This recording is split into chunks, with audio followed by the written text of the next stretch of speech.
মালয়েশিয়ার জঙ্গলে অভিবাসীদের ১৩৯টি গণকবর ও ২৮টি বন্দি শিবিরের সন্ধান পাওয়া গেছে বলে জানিয়েছেন দেশটির জাতীয় পুলিশ বাহিনী। এই কবরগুলোতে শতাধিক বাংলাদেশি ও রোহিঙ্গা অভিবাসীদের লাশ থাকতে পারে। এই ঘটনায় গভীর উদ্বেগ প্রকাশ করে মানব পাচারকারীদের গ্রেফতারে আরও কঠোর হওয়ার অঙ্গীকার করেছেন দেশটির প্রধানমন্ত্রী নাজিব রাজাক।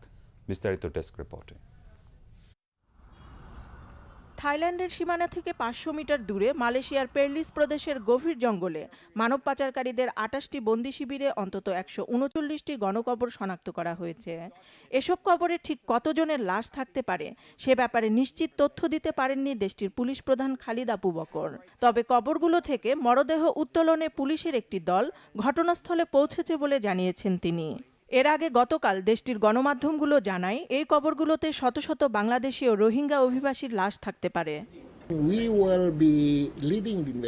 জঙ্গলে গত ১১ থেকে ২৩ মে পর্যন্ত অভিযান চালিয়ে এসব গণকবরের সন্ধান পাওয়া গেছে। অনেকগুলো কবরে একাধিক মরদেহ রয়েছে, তবে লাশ উত্তোলনের আগে তা নিশ্চিত করে জানানো সম্ভব নয়। বন্দি শিবিরগুলোর সবচেয়ে বড়টিতে অন্তত ৩০০ অভিবাসীকে রাখা হয়েছিল বলে জানিয়েছেন আবু বকর।